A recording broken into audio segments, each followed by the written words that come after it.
Oh, oh, you should just see this game, man, that I played. Wow. It's like, this was like maximum punishment. It should be considered a style in and of itself.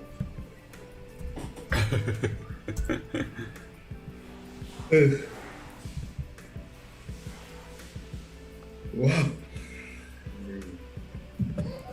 Sometimes I actually surprise myself with how good I am.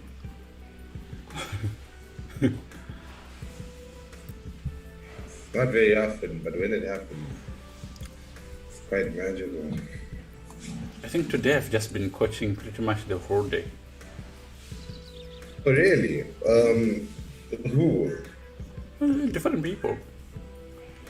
No, but I mean, like, have you gotten new students on board, or is it the same old stuff that you do normally? Oh, no. Each person is different, of course. Of course, yeah, there's quite a lot of... the beauty of chess is... the beauty of it is, like, each person is different, and it could be the same thing. But,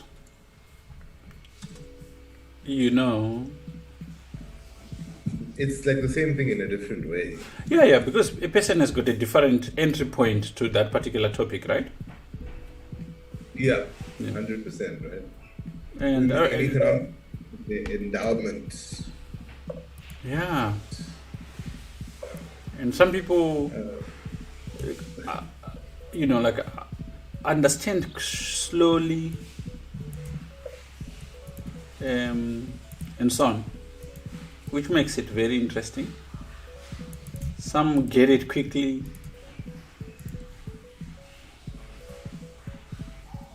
And some get only certain things. And then sometimes you start on a topic, then you realize, oh, okay, I think we are missing a step here. Yeah.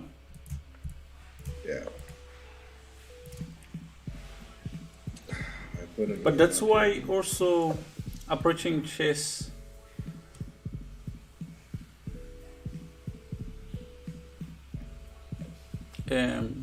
from the viewpoint of... That's why also approaching chess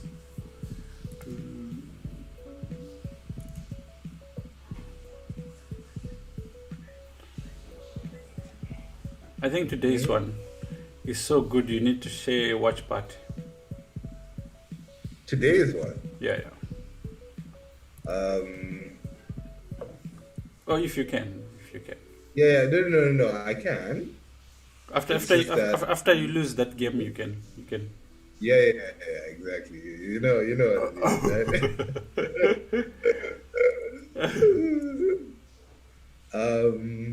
Welcome, Dinaf. No, what it was that I can just share, instead of starting a watch party, I can just share the link that ACL has a watch party on, and then it's just as good as people. I think Dinaf wants to say I'm excited. I think he say I'm existed or something like that. I'm just impressed with the attempts at the words, man. Even me, I have existed in many timelines. And I know why he's excited. Why? He wants us to rate something. Yes, exactly. For him, we would have accomplished a lot if we just started the stream and rated someone. That would be it for him. Did you start a watch party on?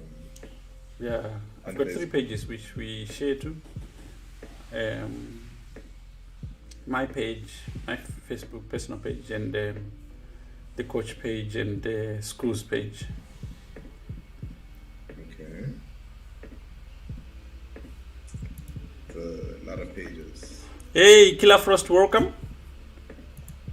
Yeah, she did really well in the summer, eh? Yeah, she could have actually. Hey, and and Elisha Mm. could have won. Also, maybe Max has a soft spot for girls. You never know. You never know. uh, also, yeah, okay. I have to start doing some things over here.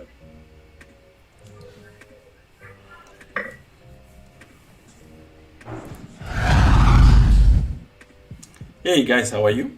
Welcome.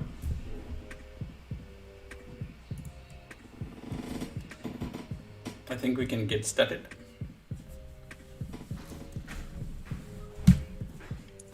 Dash, how are you? I'm good. How are you? Good.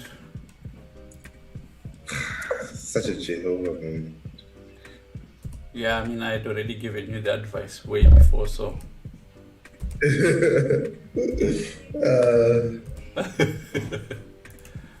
oh, There you go. like I'm down on time, and okay, I guess not so bad anymore. Actually, Okay, good. We can start.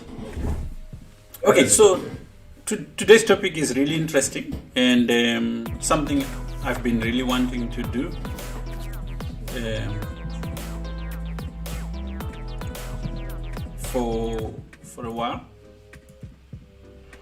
and it's about style, and this is something that we normally don't speak about usually at the beginning, because below 2300 it's really difficult to speak of style when one doesn't know really how to play and not make blunders.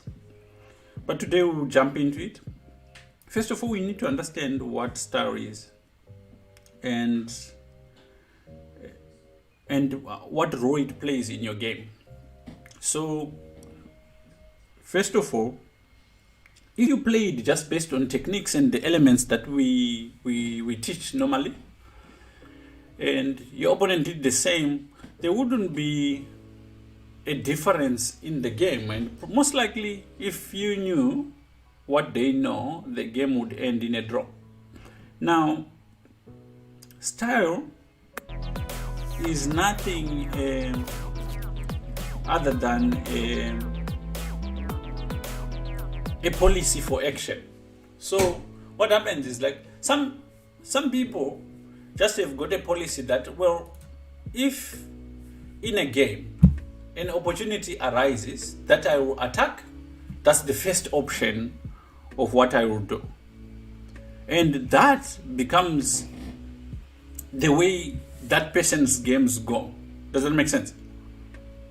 So if a person is good, if someone has got the attitude that, well, if a defensive scenario comes about, this is the attitude I'm going to take. I'm going to defend first before attacking, and that becomes a style. And the problem with that, especially nowadays, is that you get such a level of universal players that approach is actually dangerous.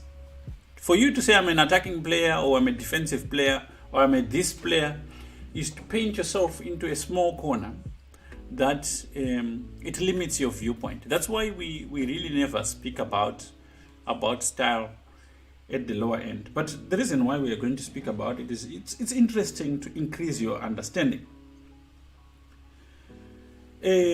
Because whatever style you are assuming, knowing or unknowing, determines how your games usually go. And if you are not aware of what's happening, it could affect you adversely. And this is the reason why we want you to be aware of it.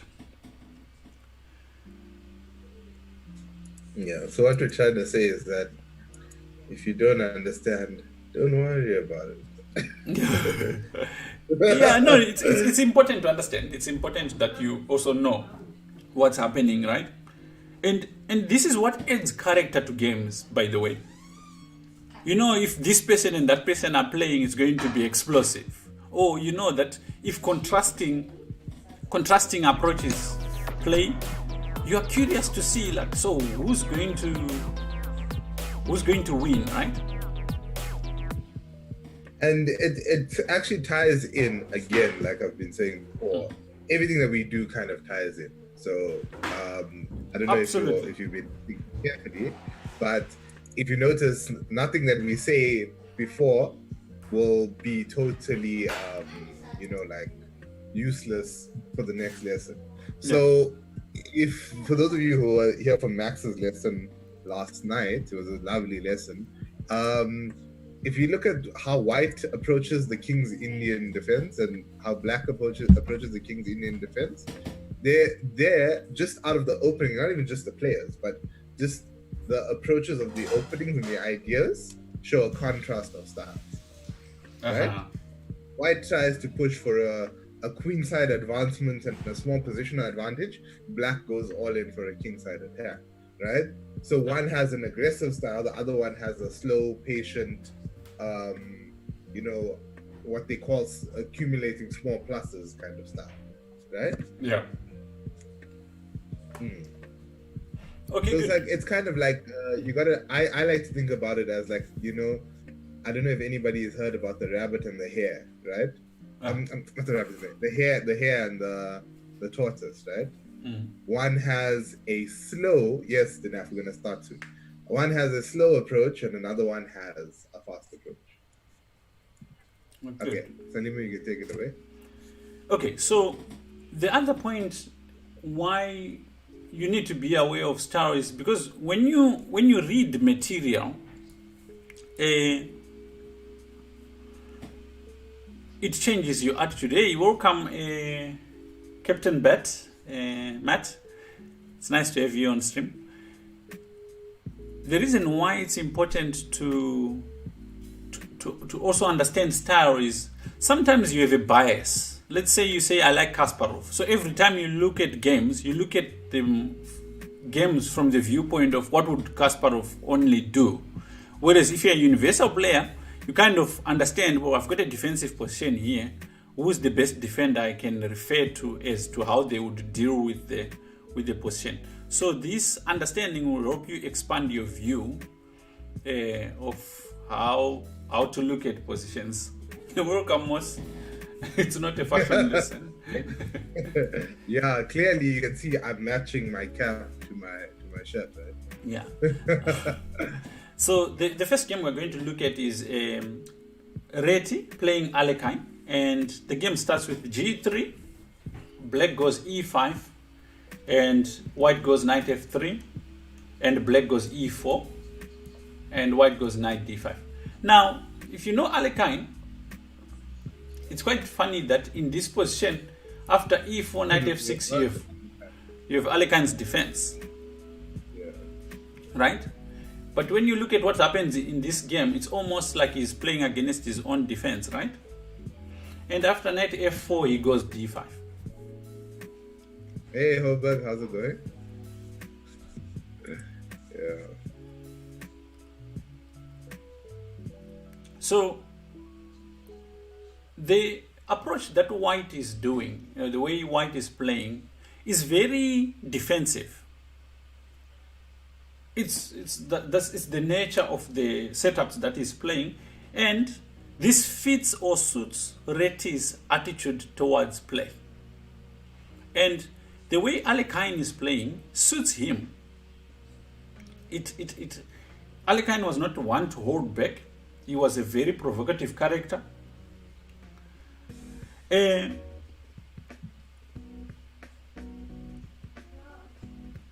Alekhine in this position, in the knots, he proposed to actually play c5, which is how you play if you go back to the Alekhine's defense. After e4, knight I think he f6. formulated this. He played Reti, he saw how it worked for white, and then he's like, I'm going to use this for black. Exactly. And this was in 1925, right? When he played this. I'm not sure when the Alekhine.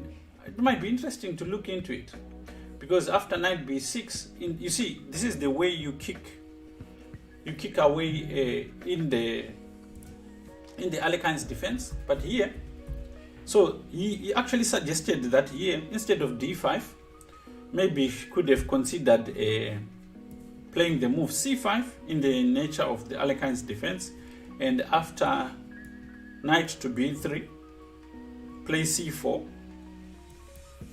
knight d5, and then play bishop c5, which is very interesting because after e3,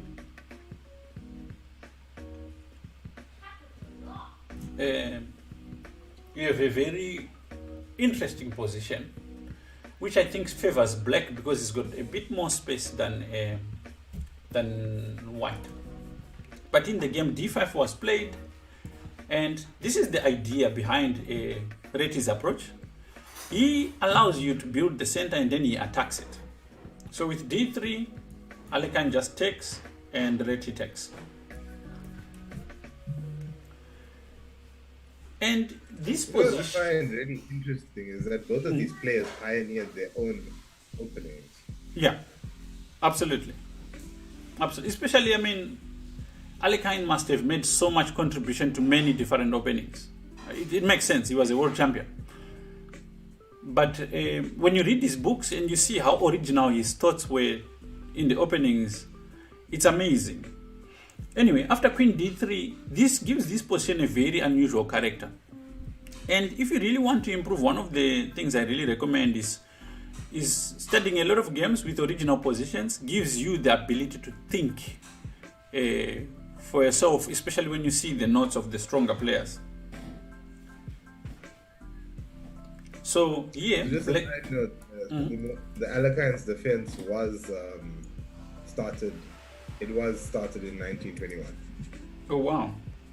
And this was around the time of the hypermoderns, like Retti. So after knight f6, bishop g2, black goes bishop b4 check. Now this move looks useless or looks pointless, and most beginners would actually make a mistake here. Now, my question is, what would you do? There are three basic ideas that could be played. Well, there's four. I'm sure one of them is ridiculous, but okay. Oh, well, I'm pretty sure 3 out of the 4 are ridiculous, right? Maybe, I don't know. I don't know if you're counting king f1. Okay, that's one of the ridiculous ones. I mean, king d1 would be pretty ridiculous, but king f1 is eaten. In fact, moving the king for me at this point would be something I would be like, okay, I know who I'm dealing with right now.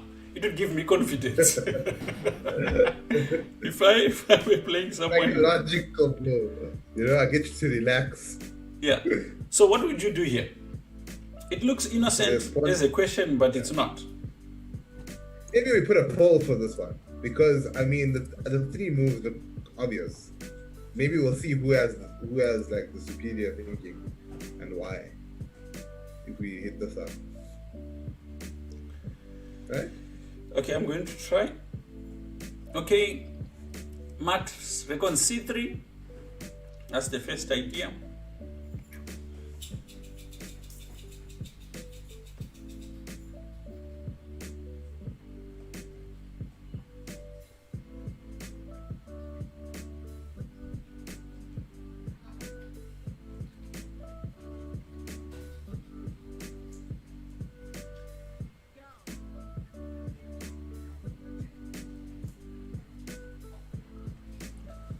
Enough reckons bishop d2.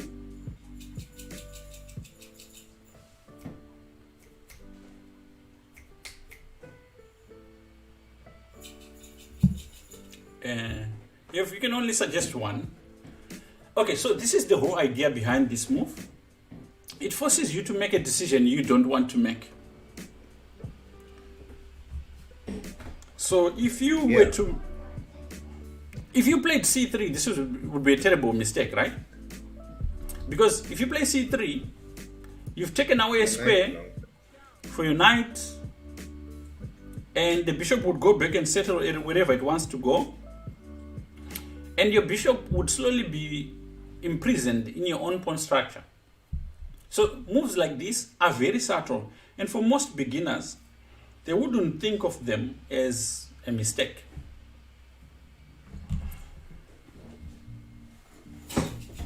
And I mean, in actual truth, the only move you have here is bishop d2.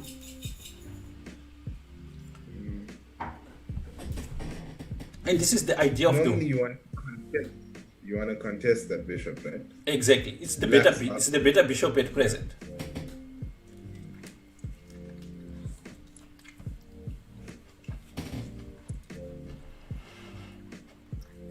But Just enough. We are aware that you said bishop d2. Well done. well done on bishop d2. But also, this exchange is actually in white's favor. So it's not the end of the world. Bishop takes d2, knight takes d2, castles. And now, ready goes c4. And this looks very similar to the Reti opening. Yeah, but what's interesting is that, yes, white has realized his strategic aim, but suddenly in this position he's got no advantage whatsoever. He's just got a playable position. In 9 out of 10, a player will get a position like this. There is no God opening, and this is what a lot of chess players spend a lot of time on. They're looking for that opening which will beat their opponent in 18 moves. Yeah, 9 out of 10 times. Yeah. But there's nothing like that, and the sooner you realize that, the better. So now, Black needs to start playing the game. And this is one of the most dangerous positions you can have, where no one has got an advantage.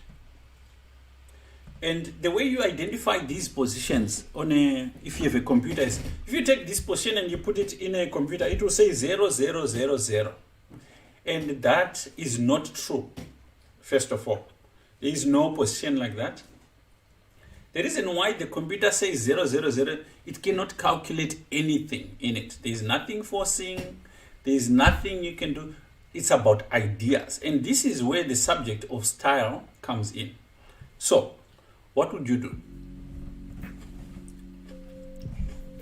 I cannot even pull this kind of position. Because I mean, you could literally play like one of 20 moves, yeah. Exactly. Yeah.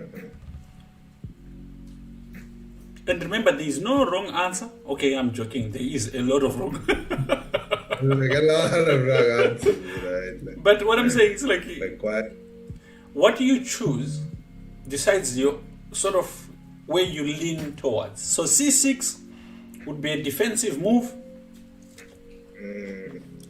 I would even go as far as saying it's bad. You're giving yourself the isolated pawn. There's already one pair of pieces traded off. It's not something you would want. You're behind in development and you're taking a development square away from it. Exactly. And another way of looking at it is you've got a light squared bishop and you're putting your pawns on there. Light squares, right, making your bishop a bad bishop. Yeah, in the center. Yeah. So let's see it, but good on at least seeing that it doesn't lose the game. There are some ideas for like you can like take and play c6, right? There can be an argument made for that, right? Take knight b7, c6. Okay, but that's very advanced. That's Karpovian kind of topics there. Okay, in this position, you don't want to play bishop e6 because in that case, your bishop is like a pawn. It's not doing anything. You don't want to play bishop d7. In this case, the bishop would be blocking your queen's ability to move. c5 is interesting. c5 is interesting. It's a very good idea. Also kind of like c5 with the idea that you play d4 here is very good. Yeah. But that's not what Alekhine played. That just kind of makes sense, right? You just gain a tempo on the knight, and then you avoid trading your central pawn for a flank pawn. So just on principle, it's just really good, right? Yeah. Um, Now, when you think of I think Alekhine, you have to think about activity. Alekhine liked activity. It's for black. mm, Alekhine liked activity, so he had to choose a move which would result in more piece activity. Yeah. And when you actually get to the bottom of it, if you really are working at improving your chess, the most important concept in chess is activity. Activity above all. One of the things you notice that's common amongst all modern grandmasters is that. So They maximize the activity of their pieces. yeah, rook e8 is an acceptable move, Matt. Not the best, but definitely top 3.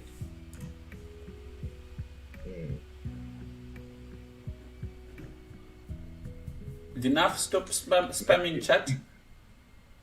Knight a6 is another move. That would be a Moss Monk favorite, right? Knight a6, very good. Who said knight a6? Yeah. Me. Of course. Knight a6 is a very good move. Yeah. So this is what Alekhine does. You can see that, okay, b4 is a square, c5 is a square, and in this way, the knight does not get in the way of other pieces. Knight c6 would be a strategic mistake.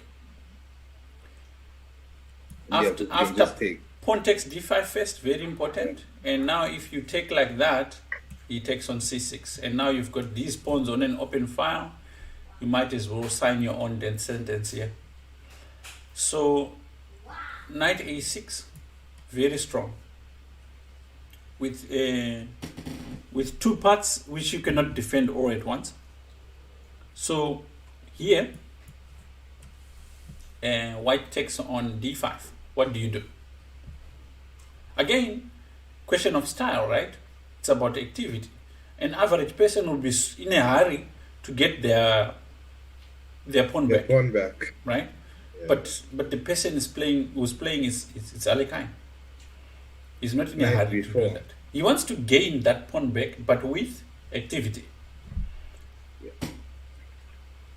Knight b4. Knight b4, right? Routing knight to d5. Exactly. So now we see a knight which was on b8 suddenly en route to a very good square with tempo.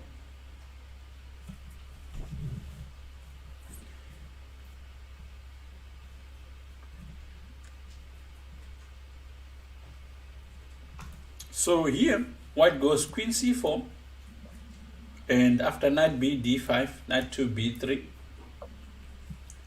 c6, protecting the piece on d5, castles, mats rook e8. So he played all the moves eventually. Yes, but it's just the sequence, right? You know, the order in which he chose. I mean, this was definitely the best way to go about it. Rook f d1. So there's a request to flip the board. Okay. We want to see Alekhine. Clearly, somebody has a different style. Yeah, Jason. While you were AFK, you played knight a6. So, you know, we told the chat it's a very Moss Monk kind of move. So rook f d1. And now, again, it's black's 10. You see, this is the point that we can learn a lot from this game, right? He's looking for activity. Okay? He's still kind of in the opening. He hasn't completed the opening tasks. So what do you do here? Well done, enough, very quick. Okay. The tempo.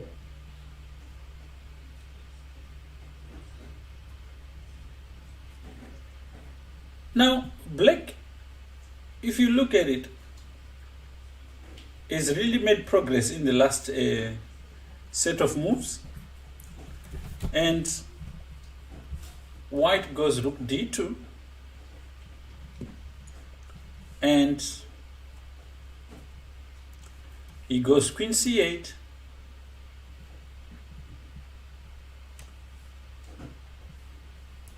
knight c5, bishop h3, and white goes bishop f3.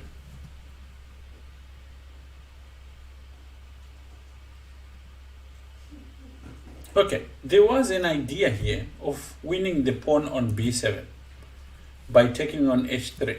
Why didn't he do it? Why didn't white try to win that pawn? It's like a poison pawn, right? Also, you get mated, E- Exactly. right? So the Yeah, point like is bishop that take bishop three, h3, queen queen take e3, h3, knight b7, winning a pawn. knight Um, d4, After knight then g4, it's not the solve. pawn. It's not the pawn only that you are worried about, because now after knight f3, how does um,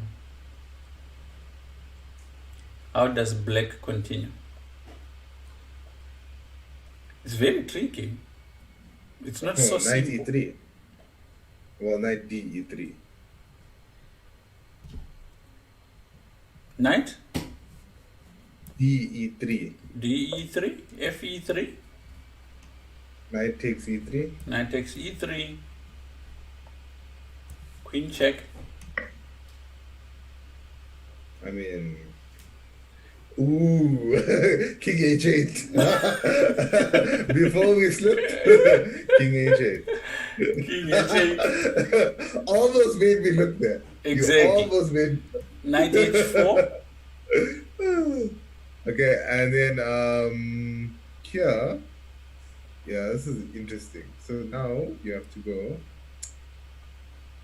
I've seen this theme before, though. Yeah, yeah. Exactly. Oh, rook f8, right? Very good, Rook Alex. Very good.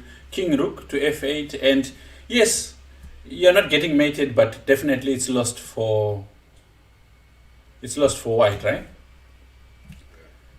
But I mean, if you calculate up to winning a pawn on b7 only, it would not be enough.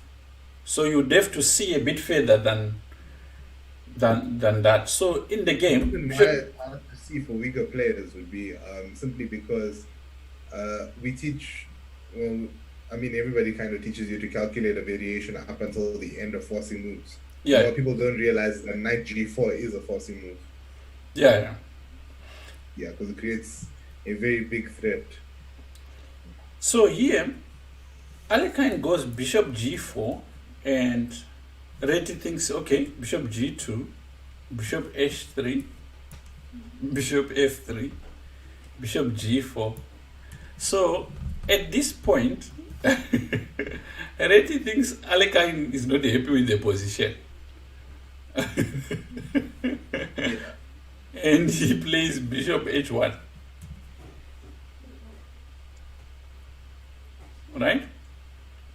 So this is Alekhine in 1925. This is what, 2 years before he becomes world champion. So at this point also, you have to understand that Reti was in contention of also potentially being a challenger to the world champion. So by beating Alekhine, it would also kind of move Alekhine out of the discussion. So he goes bishop h1. Okay. Knowing Alekhine, he has to find a move here.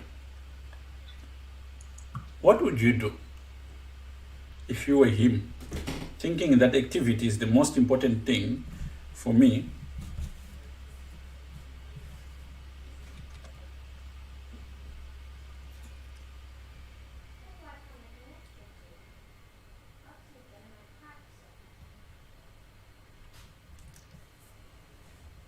Activity, eh?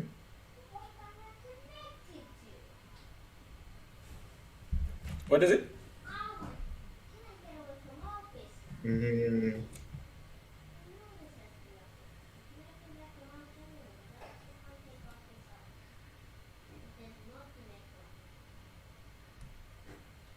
Yeah, I really want to play B5.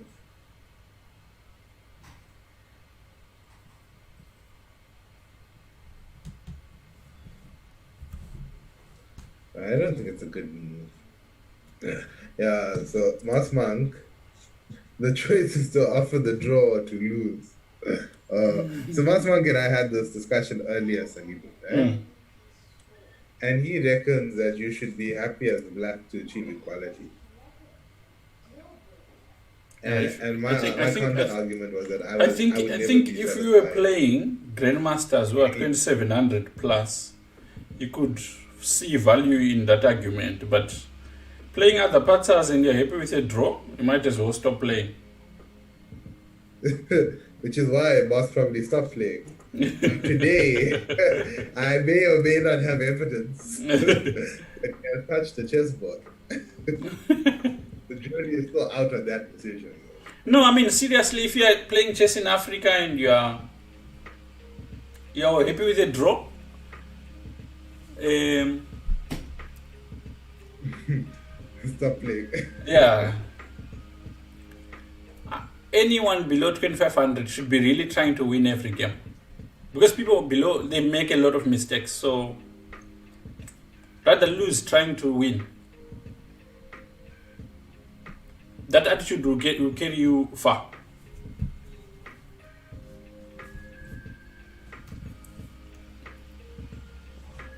You didn't choose to lose. I mean, the moves that you have to find for Alekhine are not normal. As witnessed by no one even suggesting a move right now. H5. Very good. Let's go. Let's go. Yeah. Okay, H5. It's got two. I had to come and with you guys. Yeah, it's got two purposes. This move. It's useful for creating counterplay, and also for solving Black's future defensive problems. So, if back rank ever becomes a problem, What was that big word that we learned on Tuesday? prophylaxis. Prophylaxis.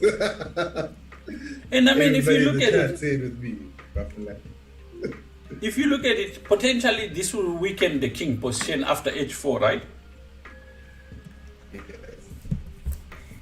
And because of this move, Black might have some scope for potential tactical ideas. And as for White, he has free reign on where to play. It's not lost, it's actually slightly better for White. But it's about ideas, right? I used to draw so much, they used to call me Andrew.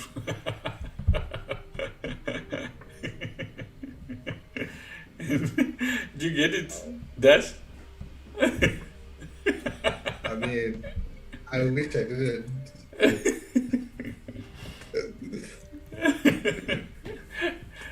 In that moment right there, whenever Alex types, I wish I didn't possess the ability to read. Obek says, is it fine to say I don't know? Yeah, Okay. although it's fine. Okay, I'll give you that one, but I would say that even if you don't know, you should attempt Exactly. to have something. That's the point. I So mean, the thing is, rather have bad plan than no plan, yeah, it's not like, right? listen, you make a mistake, we will laugh at you. But you learn. Don't say it like that. Like, unfollow. We will laugh. We will laugh, and when we are done laughing, we'll try and see where we can correct. No, but what's the harm? It's better to make the mistake now in training and play better over the board. Yeah. Because if you do not know what's wrong with your ideas, how do you correct them? You need to expose yourself and say, okay, good. My suggestions were all missing this point, so I can improve there. And I'm yet, gonna start a new slogan for this channel, right? yeah, We're gonna use it every time. You can't lose rating points. Yeah, you won't lose rating If you points are from on this suggesting channel. ideas. Yeah, you won't lose rating point while you are on this channel. Okay, so after But what b4, do you Alekhine goes a6 and white goes rook c1.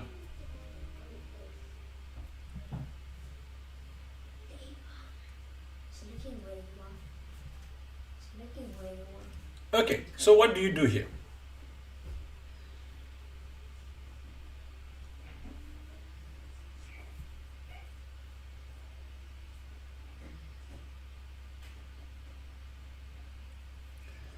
What do you do?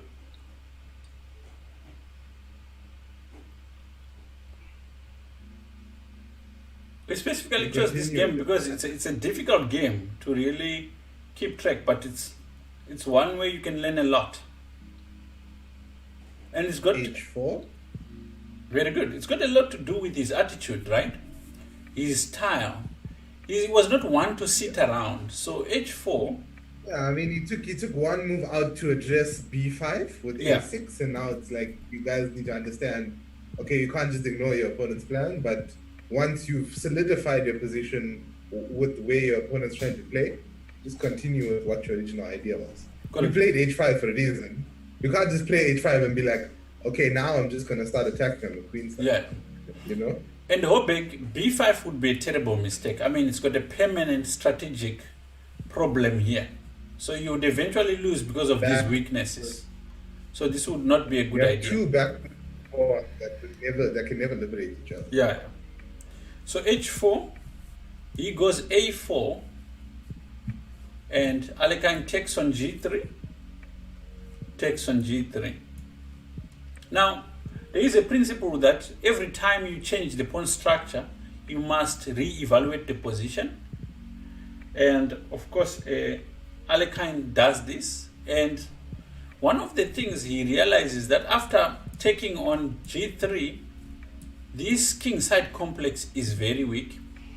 He also realizes that the king has got one defender. And so far he's got 1, 2, 3, 4 attackers. 5 actually. 5 attackers. So an attack on the king side, he would succeed if he could start one. So what he does is he plays queen c7 and Reti Oh. plays b5 without thinking much about it.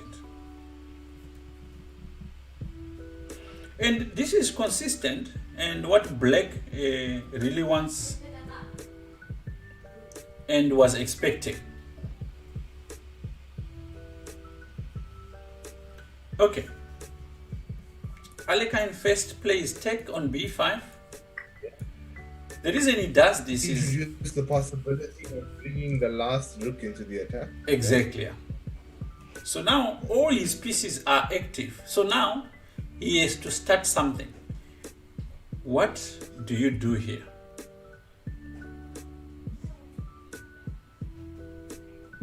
Now I want you to observe something. The way white is playing is very strategic. The way black is responding is very aggressive. So it's a clash of two different styles and approach. And when you are looking at it from white's perspective, you have to look for positional moves. When you look at it from black's perspective, you have to look at it from like very active, aggressive moves. So what do you do here? Knight f4. Okay. It's the kind of move that if you take your socks and smoke them, you can play.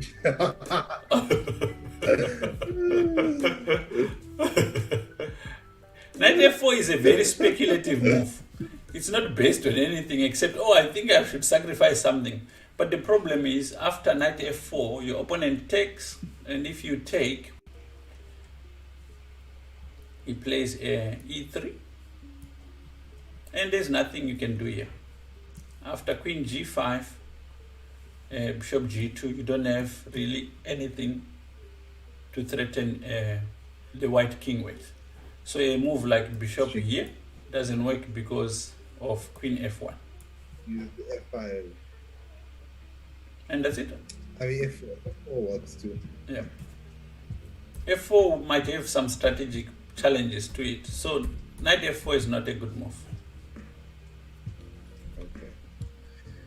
Then I'll go knight h5.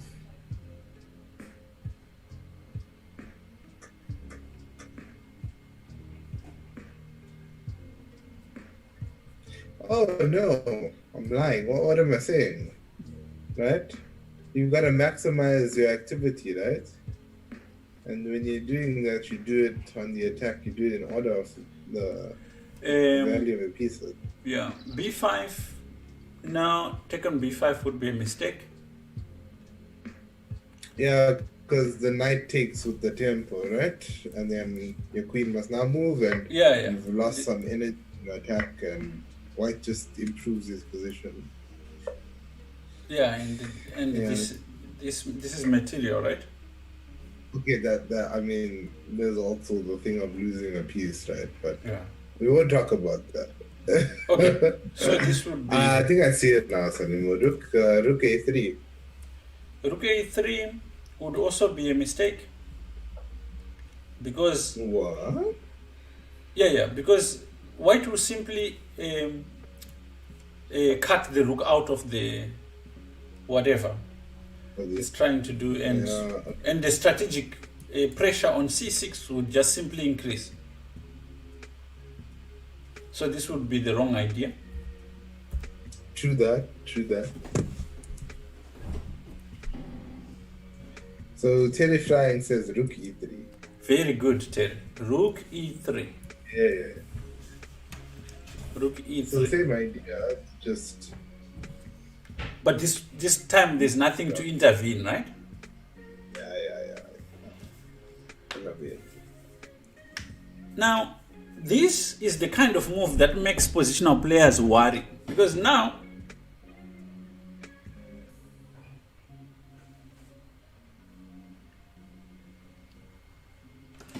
you're being attacked. yeah, because now you have to find real concrete moves, not necessarily this will soften the queen side.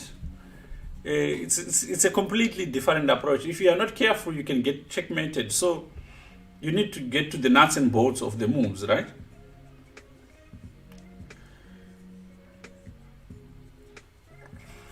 So here,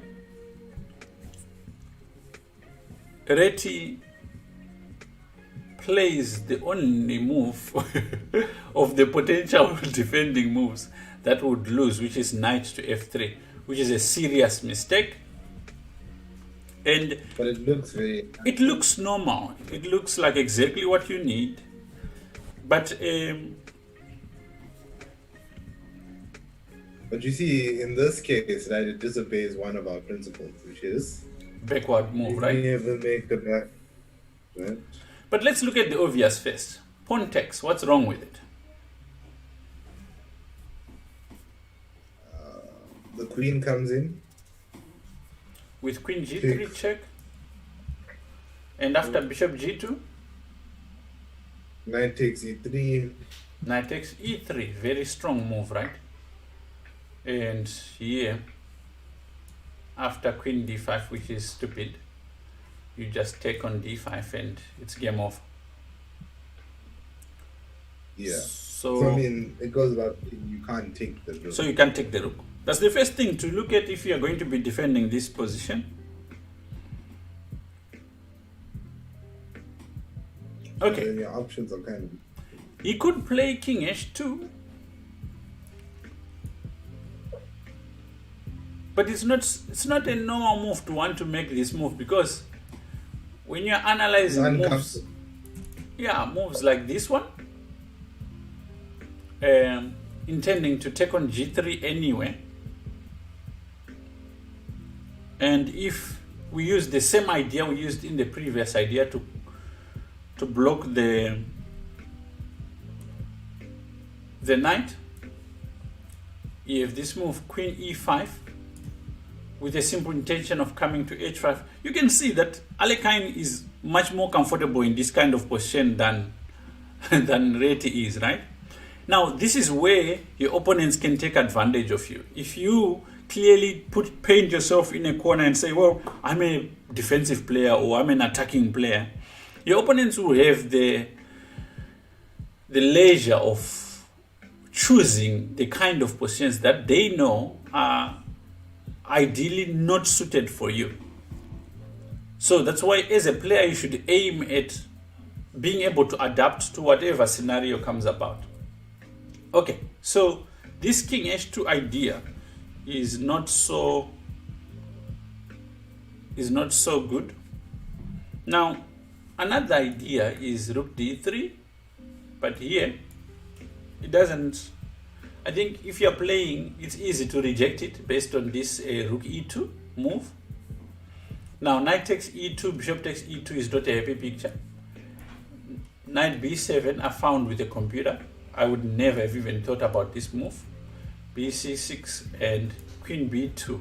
And again, the computer gives 0, 0, 0, 0, which means it's not really the true answer in this position. When people are playing, it's mistakes left, right, and center in this position. Jason would be happy with this position. Be happy with the quality.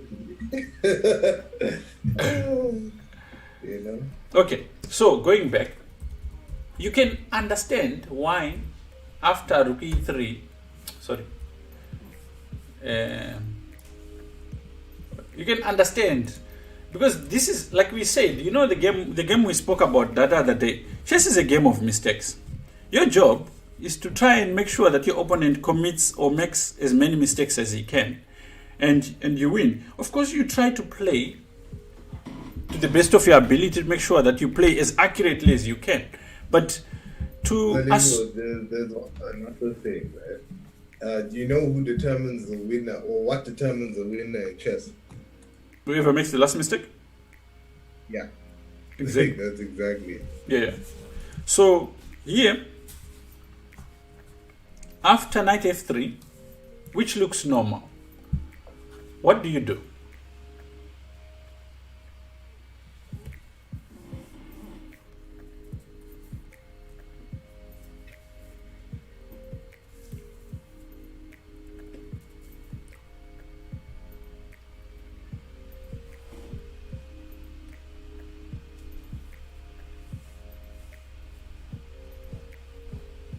Because after this, you appreciate why he was one of the strongest players in the world. Did he let a rook hang? Is that right? I mean, there are levels of crazy, but this level of crazy is on another level.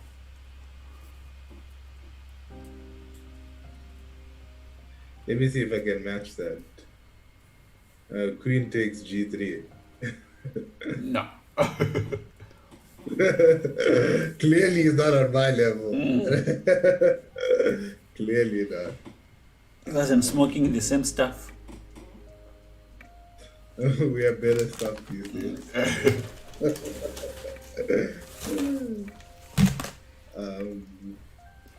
Knight e4? No. It is interesting. It is.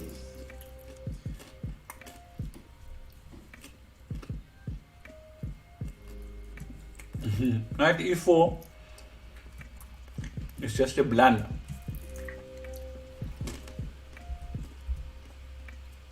What? Run.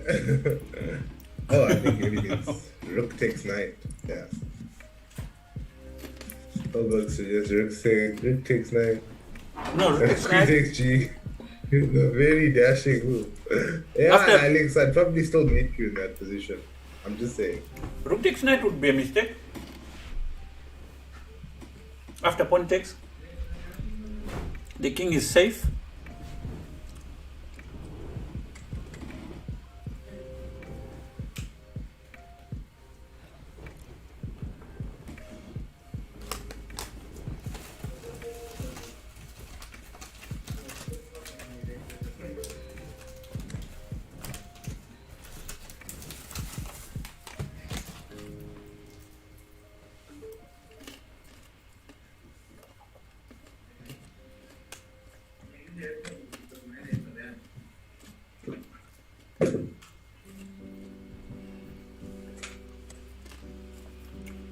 Okay. C takes b5 is the move that was played.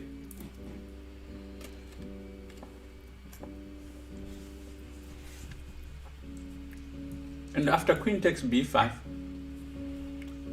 what do you do?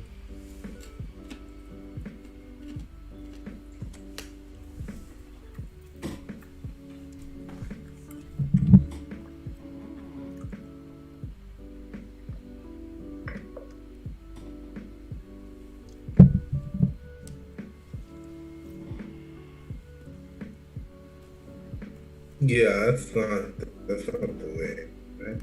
Hmm? Was this a continuation? Mm. No, sure.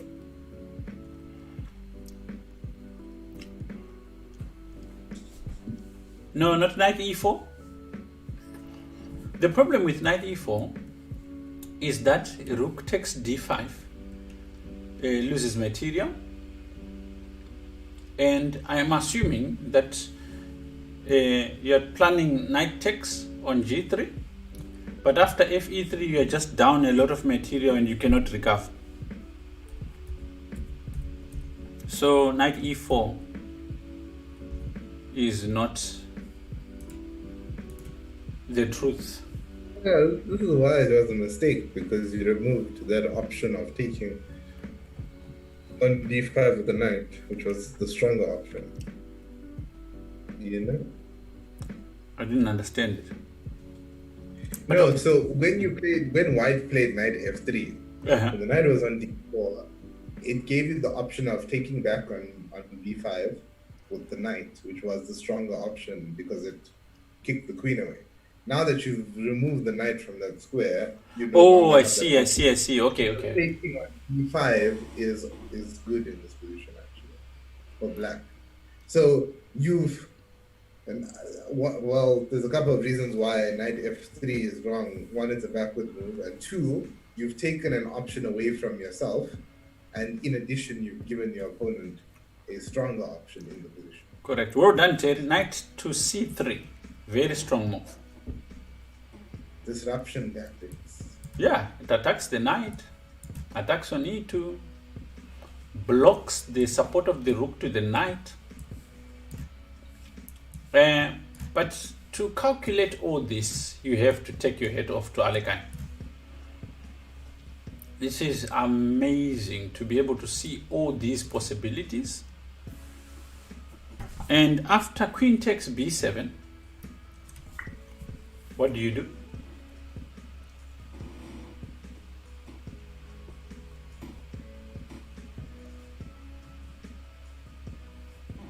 Let's not forget, the rook is hanging. It has been hanging since move number 26. So we are on 3 moves now. Let's hang another rook. Queen takes c5. Queen takes c5 would be a mistake. It drops the rook on a8. And then you assume I need that rook for whatever reason. I know you need that rook. I'm not assuming anything.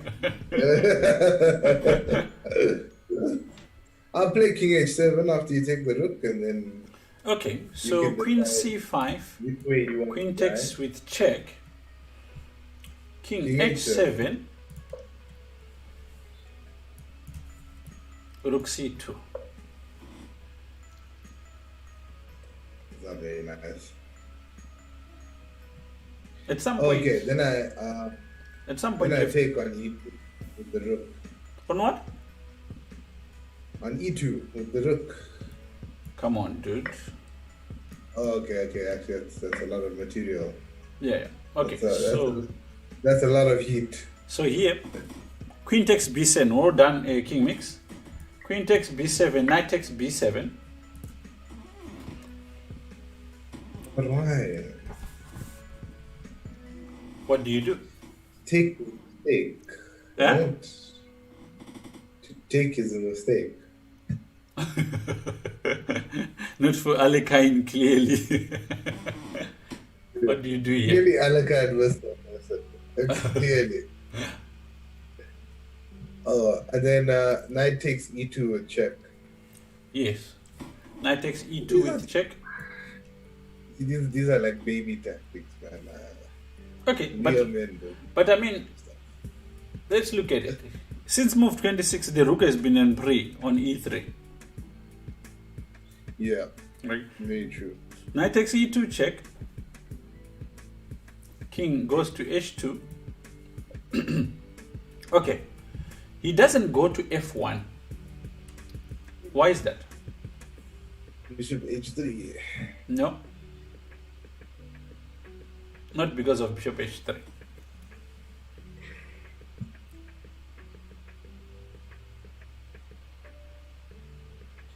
Oh,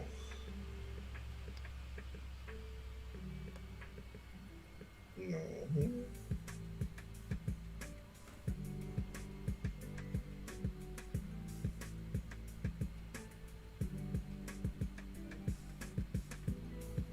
It's very simple. It's not complicated.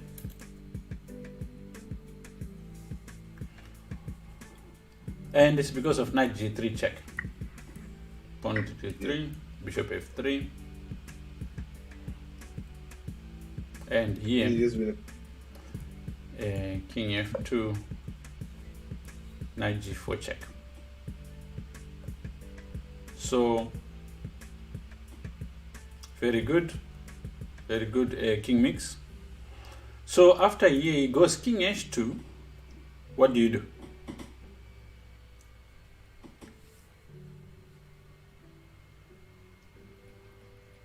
The next part is difficult to find.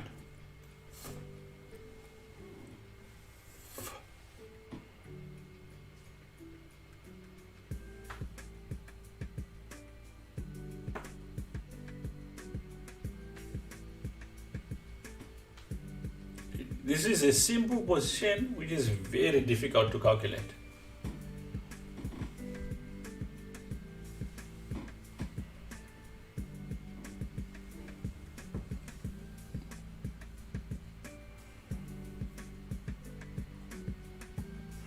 Now, you might have stopped thinking about it, but who's playing whose game at this point?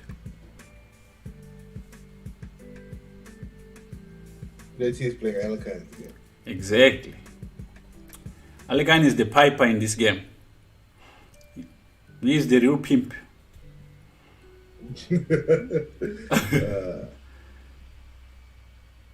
Rookie 7. Yeah, so in these positions, all these pacifying moves don't work. A move like rook e7 in this position would only succeed in equalizing the position. So black has a huge advantage at this point, like a winning advantage. If you play rook e7 after rook c2, black is hoping he can draw this position. So here you need to find the move knight to e4. This is the only way you can keep an advantage in this position.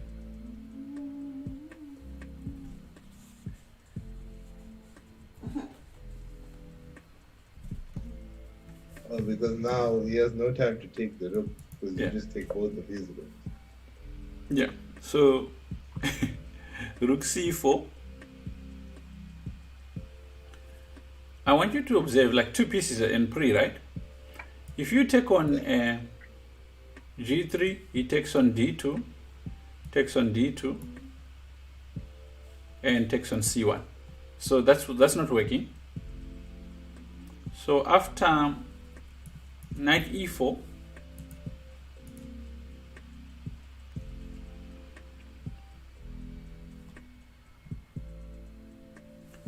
he has to play rook c4. Bishop takes f3.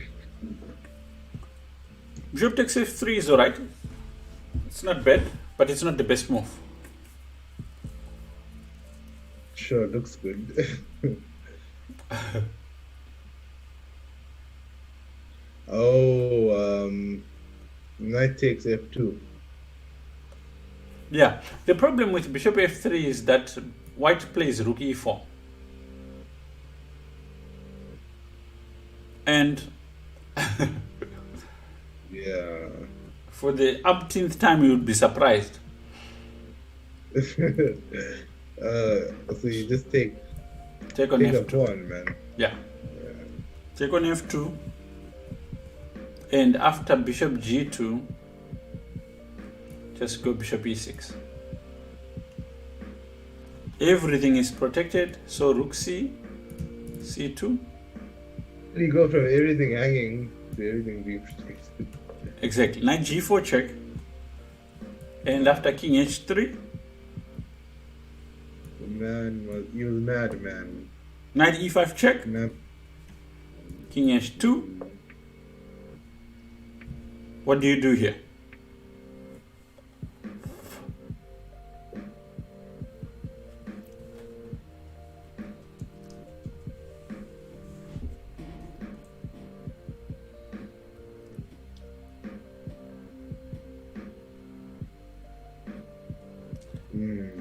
The rook was placed on e3 on move 26. It's still chilling. Just hanging out. And this is move 36.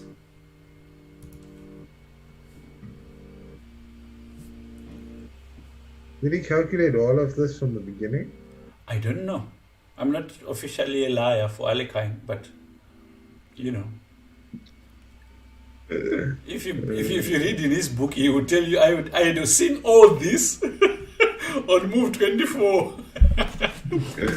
The old From the moment I played knight f6. Yeah, the old analysts were liars. They were terrible liars. Anyway, it's for another day. When we cover names of each, I'll tell you so much. Anyway, in this position, not knight g4, rook. Well done, Terry. Yeah, Terry's on fire today. Rook takes f3. And the point is that he takes on f3 with check. So, white plays a rook takes e2. And Alekhine goes knight g4 check. King goes h3. Knight e3 check. King h2 takes on c2.